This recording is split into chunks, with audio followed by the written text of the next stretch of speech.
Well, all right. Welcome back to the She Scales podcast. Oh my God, I'm sorry I've been absent. I'm so sorry, but I am so glad to be back here.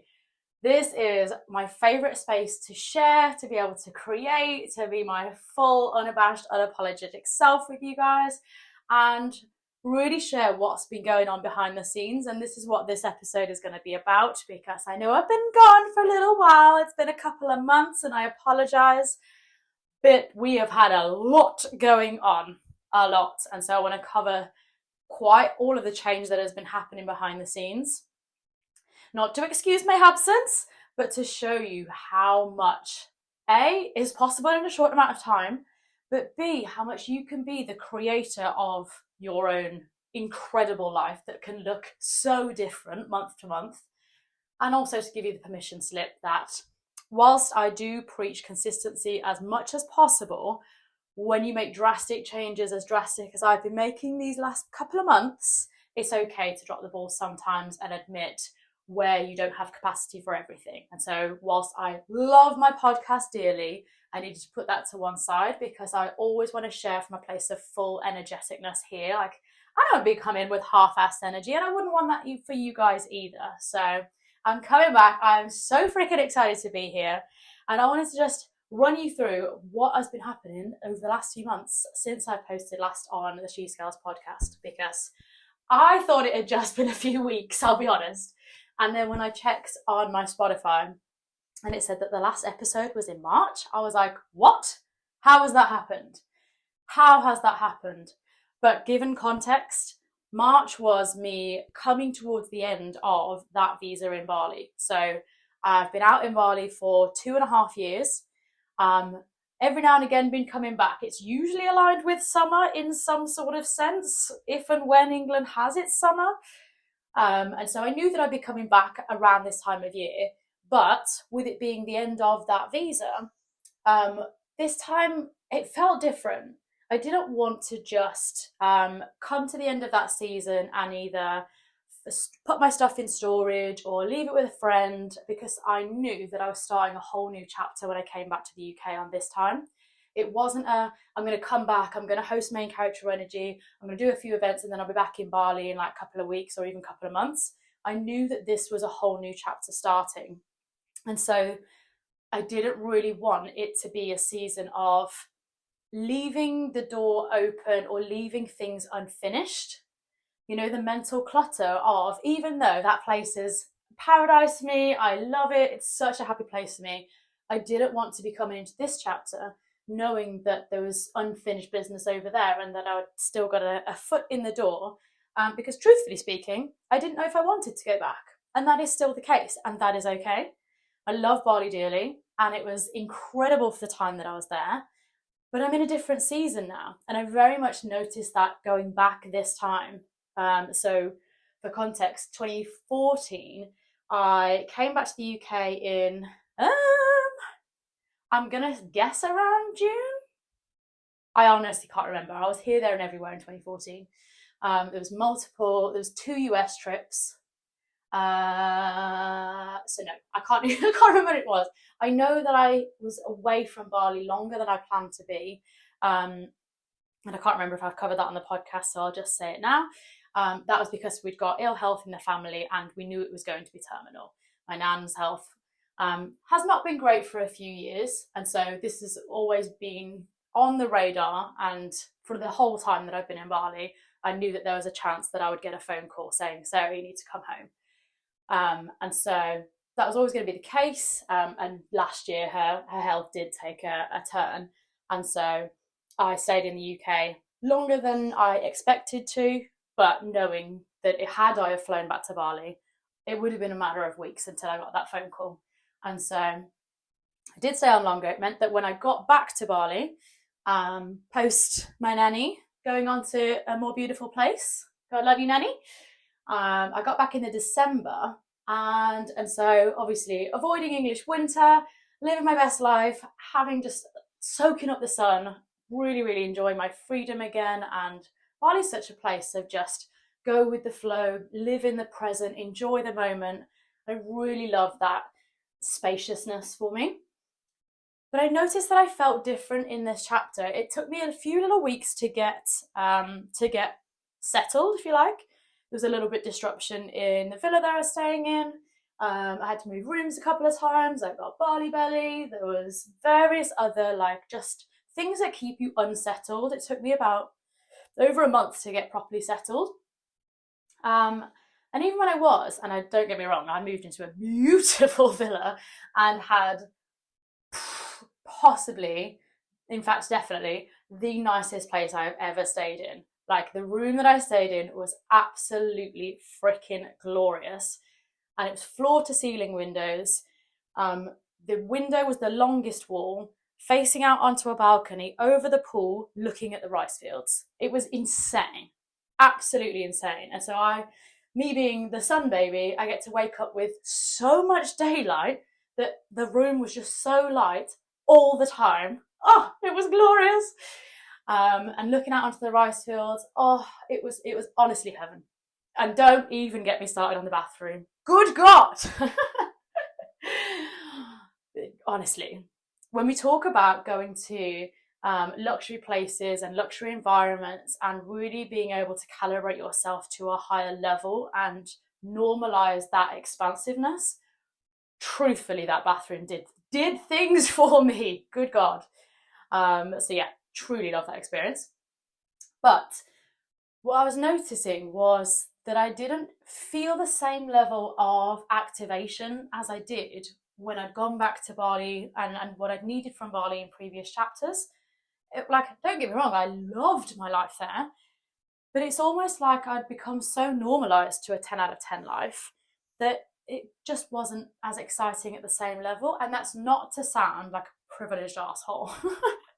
That's because, and I talked about this with my coach when I got back, I was like, I didn't feel the same going back this time. It's almost like I was putting on the clothes that I'd worn, that had been there the whole time, but that I'd come back having done all these other things and been to a business retreat in LA, and I'd gone to Miami and all these incredible places and expanded so much of a person myself that when I came back to then go back to what was my Bali chapter, I felt so much different about it because it was almost cute, but it wasn't as expansive as it had been. And I mean, let's put my hands up.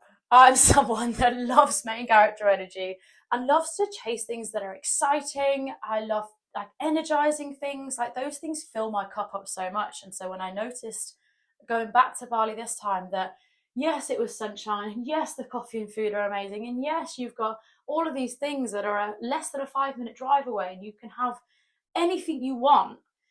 You're literally sport for choice. You've got the best gyms in the world, incredible food, incredible everything. You can meet all your besties in a 5-minute notice period. But there's almost not enough struggle, as in that daily discipline of you need to work through hard things. Hence why everyone is so hot on the gym there, because otherwise you've just got life on a plate for you. Where's I going with this? Oh, just coming back to noticing how my clothes felt different putting them on this time. It's almost like I'd stepped back into a chapter of me. And so even though it was an incredible chapter of me, and I love that chapter of me, it didn't feel right. It almost felt like I'm being comfortable, and now I'm being complacent by staying here. And that was a big, almost an identity shift in itself, because somewhere that had previously made me so happy and that I'd needed, truly properly needed, when I'd left the UK in October 2022, booked that one-way flight, my God, I needed that. It was I need to put myself first. Whatever will happen with the business, my soul needs this. And so that place had been so important to me. But coming back to it this time, I'd felt well, I don't need it now. I'm so much more content in myself. So I've got so much more drive and ambition and things I want to do and people I want to meet. And I love this place, but I feel like this place isn't right for me in this season. And it took a little while of I'd say that was around March, April that was really sinking in, because as I knew that I was coming to the end of my time and then I'd be booking the flight back, I'd only booked a one-way flight back to the UK. And I'll be honest, that is very daunting for me. Very daunting. We all know I don't have a great relationship with this place, only because I'm so big on environment and sunlight and energy, and the UK doesn't have a whole lot of that in any way in abundance. I will come back to this. So what I was noticing was when it was getting towards March, April, and my time in Bali was coming towards the end, I was noticing that even though I knew historically I didn't have a great mental relationship with the UK, and that even though Bali had all of the things that I knew that the UK didn't, in terms of like sunlight and spaciousness and like this energy and activation, those things were no longer enough, A, for me to stay immediately, and B, that those things they were just cute. They were cute, they were nice to have, they were no longer essential, and they were no longer exciting for me. And that is a big shift for me because I'm all about sunlight, energy, activation. Those things were no longer exciting for me. And here is where your true power lies, and what I'd say I was realizing in those last few weeks, but I'd say it was on the actual, I packed up all my things. I'd say it was, I got a taxi to the airport, and I was feeling it then as I was driving through all the streets and seeing all the restaurants and the people and smelling all the smells, and knowing that that was the last time that I was going to see Bali for a little while, and just seeing how those feelings sat with me. And it wasn't sadness, it was deep gratitude, very grateful for everything that has been, but I knew that I wasn't in a rush to come back. It was almost like that chapter has been wonderful and it was exactly what I needed at that time. But what I need now is a very different chapter. What I'm looking for and what activates me now is very different to what I needed then. I'm someone who has got a massive vision and is building a 7, 8, hell, 10-figure business. I want to work with people all over the world. I want to have clients in every continent. To be fair, I've got clients in most continents. I want to have a global impact, and I'd come to realize that even though, yes, you can do that from Bali 100%, I no longer wanted to.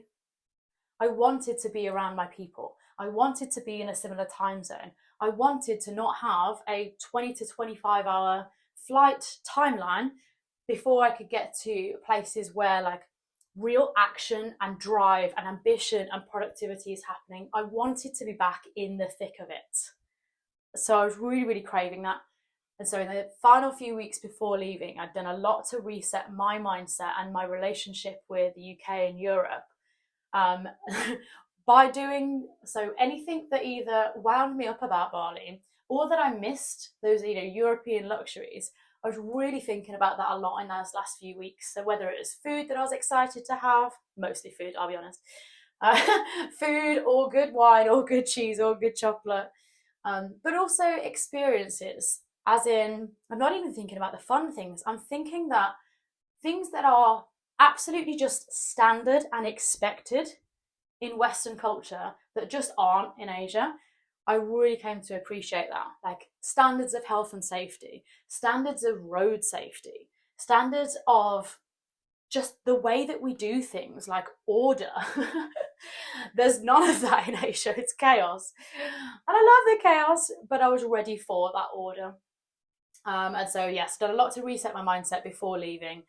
When I'm on the taxi or in the taxi, really feeling like I expected to be a little bit sad. And actually that wasn't the case. I was just really happy, content, grateful for everything that had been. I'm really excited for the next chapter.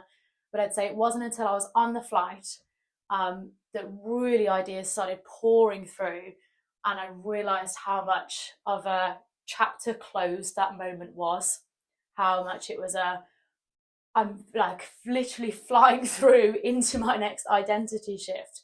I really felt a shift, mindset wise, energetic wise, because everything that Bali had been and where I had been, I'll put my hands up and say, and perhaps Was I wrong? No, I don't think I was wrong. But as I said, it was what I needed in that chapter. So where in the past I've said your environment is everything, and where you are has so much to do with your level of activation. All of that is still true, and not but, and you also need to not outsource your power to something outside of you. You are your own power. You are your next level. Nothing outside of you can be more powerful than you freaking deciding that today is the next day, or today is this new chapter. And so I really, really felt that coming back. I was leaving a place that had previously I had put on a pedestal of, oh, I can't be my best self unless I'm in Bali. I can't live my best life unless I'm in Bali. I can't be my most successful self unless I'm in Bali, because that's the environment that I need to thrive. And so that may have been true in a previous chapter, but that was not what was true now. I really came to have this just total, almost like I recalled all my power back to me, having outsourced it to, oh, I need to go to this dance class to feel incredible. I need to train at this gym to feel incredible. I need to go to these places or eat brunch here with these people, or I need all of this external stuff and then I'll be powerful. And actually that was not the case. I was just getting these constant little reinforcements, but actually on that flight back, I was able to call all of my power back into myself. Honestly feel just like I was going to explode on this flight. And it wasn't until I got off the flight, I was sat in, I think it was Birmingham Airport, and it was like 6 a.m. I'd not slept, which is unlike me. I'm someone that I've already knocked out before the plane's even taken off in most cases. I'm either high as a kite, like woohoo, playing my music, serotonin absolutely blasting, or I'm knocked out, I've slept through the whole thing, you have to wake me up when food is coming. But on this flight, I'd just been so energized, and I hadn't even watched any movies. I'd just been either journaling or writing notes on my phone or sending notes to my future self, or just all these ideas coming through. It's incredible. And so I sat in Birmingham Airport at 6 a.m. in the morning, still absolutely wide awake, even making reels.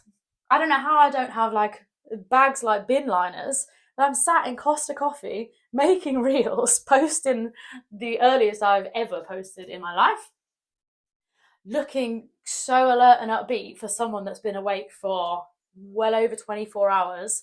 And I think the flight food was the first time I'd eaten in almost 24 hours, just because I'd been like rush, rush, rush, go, go, go, whilst I'd been clearing out the villa and trying to sell my bike and all of this, darting all over Bali, finishing off last bits.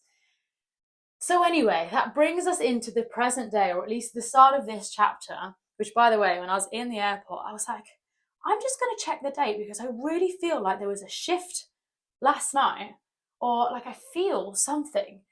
And when I looked at the date, P.S. I just posted last night, or maybe this was the point of this post, I posted last night I flew through a portal, and it's because I checked the date, and not only had I had that massive identity shift, but we'd also, I think we may have followed the sun as well, so it never got dark at any point.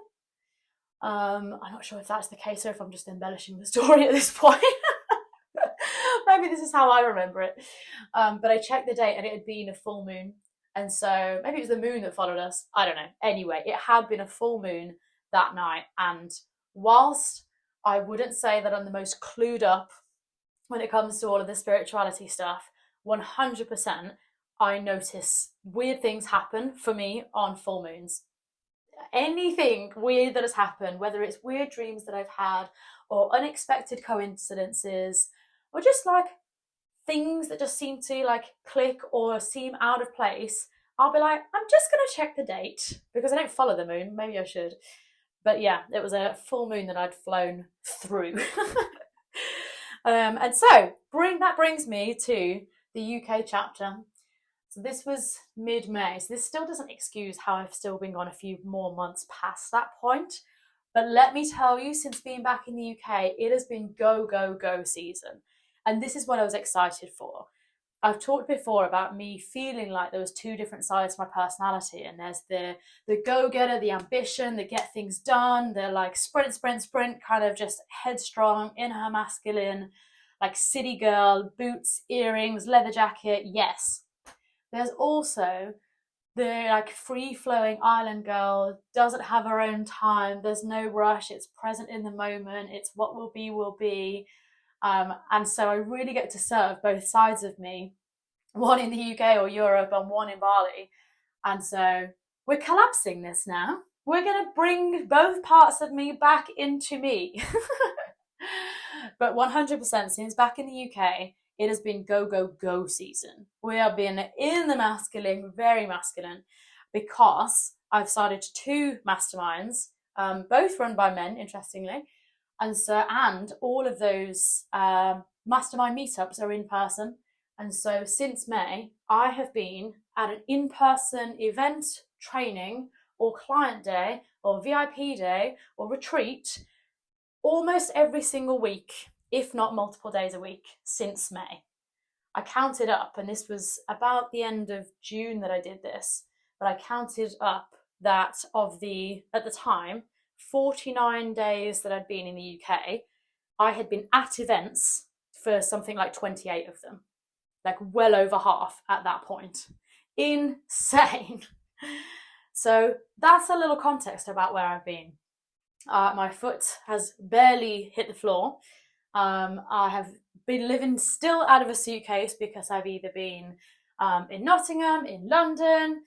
We've been going to multi-day retreats. I've had client VIP days. So we've been here, there, and everywhere. And it's certainly not going to be stopping anytime soon. I'm freaking loving being back on the ground, back with people, doing in-person things, and so many more things still to come. Whoop, whoop, whoop.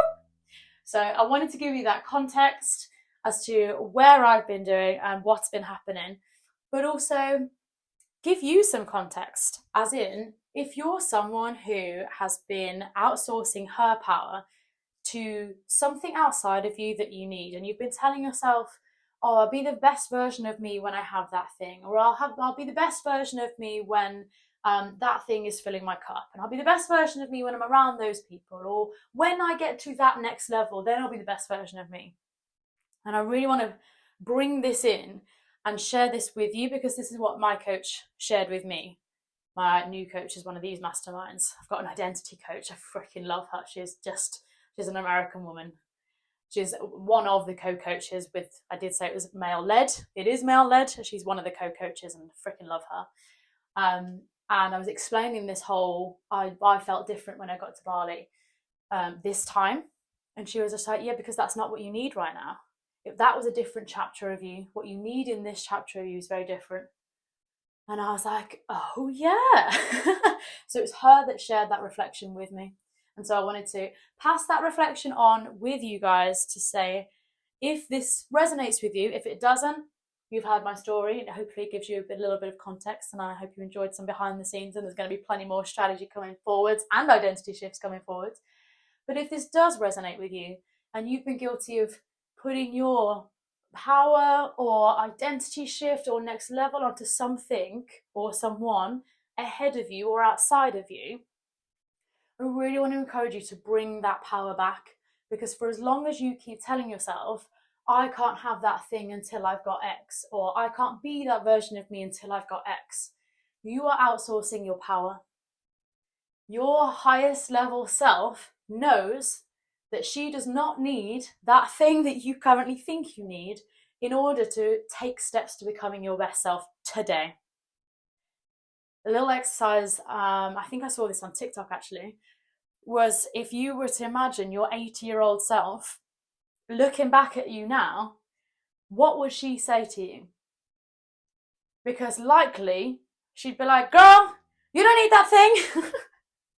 You don't need to go to that certain country. You don't need that class, or you don't need this or that, or you don't need to wait until you're making X, or you don't need to wait until you've got all of your ducks in a row. P.S. You're never going to have all of your ducks in a row. Call your power back in. You have everything you need right now. And for the longer that you tell yourself that you need XYZ before you can become her, the longer you are cock blocking yourself from your best opportunities, and the longer and more distance you're putting between yourself and her. Go be her now. Go take steps towards her now. What does your next high level self look like? What does your next chapter look like? Who do you need to be to welcome that person in? Because likely, and for a lot of my clients right now, it's not more strategy. You know how to post, you know how to sell, you know how to launch, you know how to scale, but you're not being the version of you that it will become that next level. I'm talking about how you see yourself, how you talk to yourself, how you call yourself back into your power when your crown slips. Your ability to be able to come back into your most powerful self, even when the circumstances aren't idyllic. Even when you're not floating around paradise on your moped. Are you able to call yourself back into your most powerful self? Because that will be a far greater and frankly more long-term profitable skill and ability than just you taking another course or program. You need to get around people that activate you. You need to get around people that inspire the fuck out of you. You need to get around people that help you see your power, bring you back into that state, lift you up. P.S. You need to be able to lift yourself up as well, but you 100% need to make sure that you've got this core squad around you so that on the days when taking that next step on the ladder feels a little bit harder, or you've got muscle DOMs, my athletes out there, if you're feeling a little bit weary or you're feeling a little bit tired, you've got your activating power squad around you that make you go, yeah, and you become the person you need to be. If you needed to hear this today, drop me a message on Insta. I am loving how this episode turned out. I knew that I just wanted to freestyle this and just give you guys a little bit of context about what's been going on, especially because I've not been as absent, even on socials, as I have this year. Up until this summer in this chapter, I'm someone that posted every single day religiously on my Instagram stories. Like any given day, you could go onto my stories and see what I was up to. And yet multiple times over this summer, because of having some really long back-to-back events, some of those days, when you include travel as well, if I haven't stayed over, I've been doing like 12, 14-hour days to go and have incredible trainings, to be part of incredible trainings.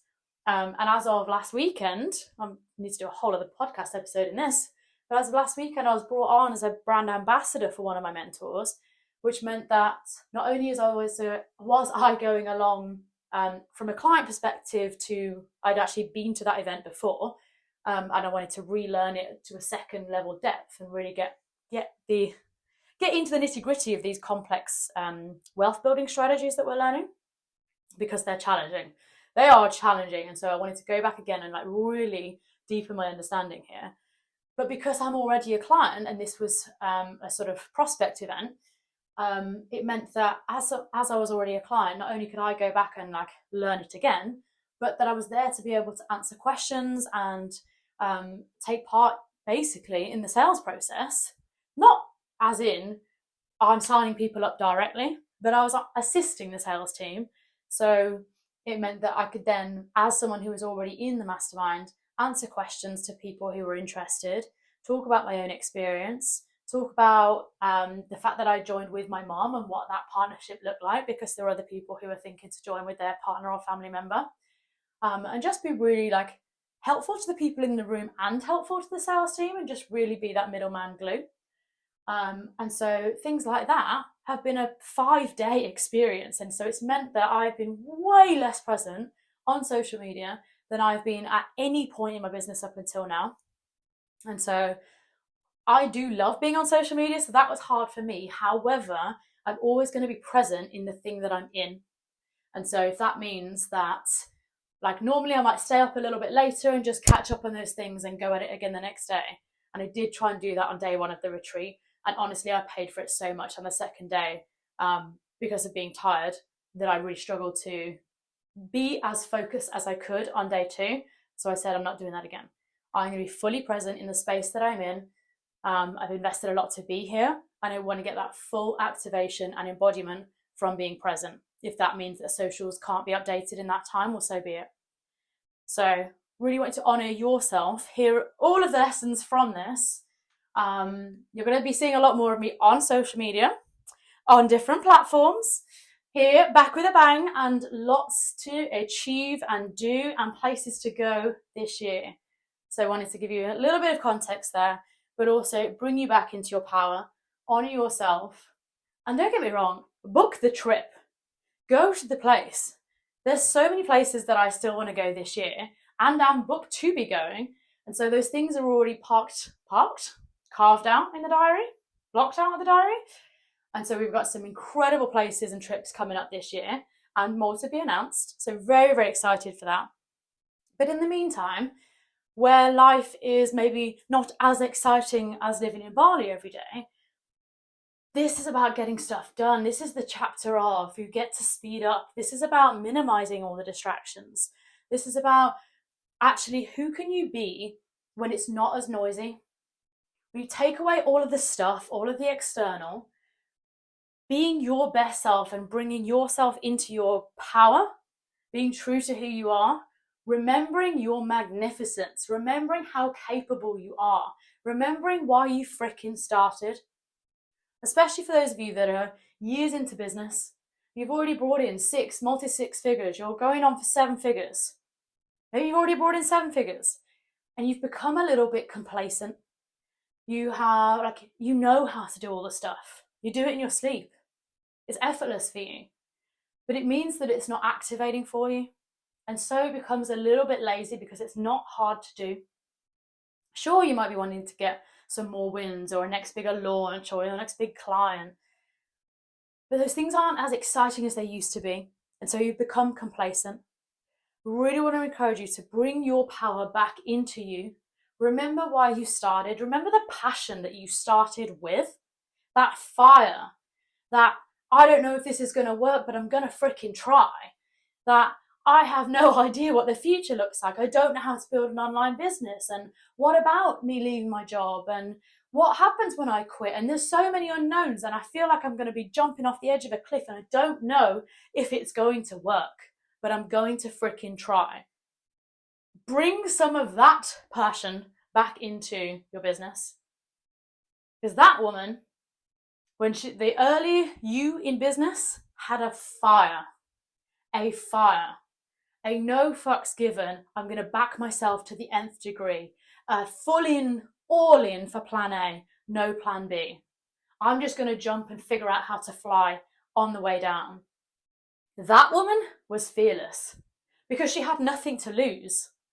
She had absolutely nothing to lose. She didn't matter about making mistakes. She didn't matter about looking foolish. She didn't care what anybody thought because she just had to go. She had to make money. She had to make it work.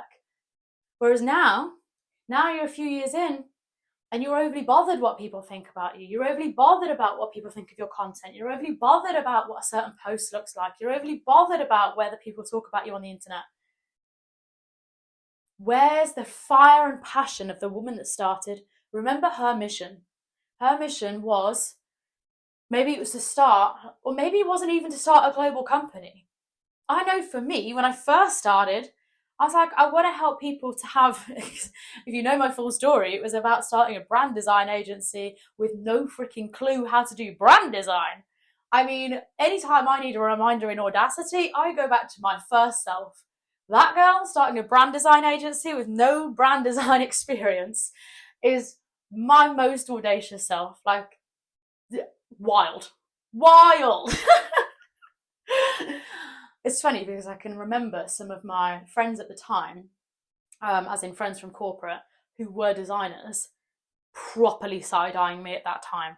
This did not go down well with some people that I knew, who'd been doing it for years. And I understand exactly why.